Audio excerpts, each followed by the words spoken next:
Pambansang Pabahay Tour.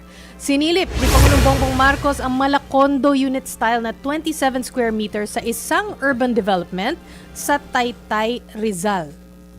27 square meters siguro kada Yan, unit. yung unit na yan. Yan nakikita mo. 27 to 28 Sorry, hindi ko square nakikita mga kapatid. Nandito sa gilid ko. Wala Yes. akong monitor sa harap.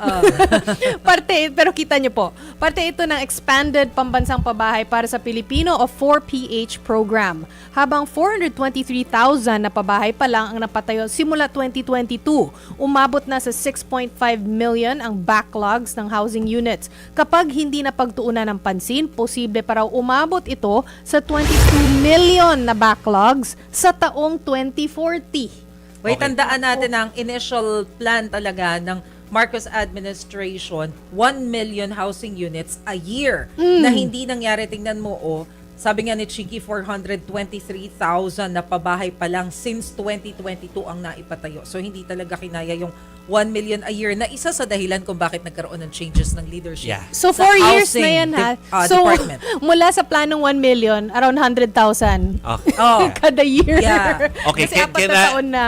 Alam ko, nag-comment na tinalakay na ni Chiki sa kanyang yung yung tungkol sa mga proyekto na yan. Pero kasi ako medyo nag-trending yan kaninang umaga.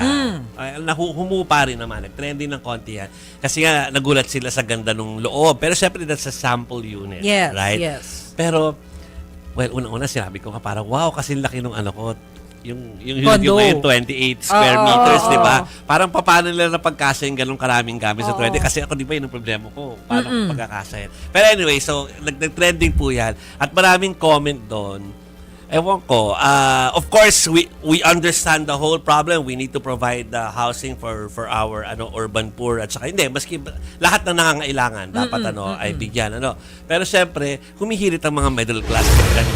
Yes, Kaya yes. medyo naman din, nakikisimpati tayo. In a way, kasi okay naman, may proyekto for the poor, Yes. sa mga nangangailangan. Pero yung mga middle class, sila sabi, paano naman kami naman na nagbabayad. Kumakayod, nangungutang pa. Parang ang alam ko, meron silang Meron separate project for middle class. Yan. Mabuti. Pero kasi, hindi siya masyadong namamarket. Parang mas ang pinupuntahan yung mga Yan. yung mga low income families. Yes. Kasi syempre sila yung mga walang bahay talaga. Correct. So pinrioritize So sila. we're okay with that. I mean, ituloy yung sa middle class at saka sa low income, o kaya yung talaga urban poor ay yung poorest of the poor.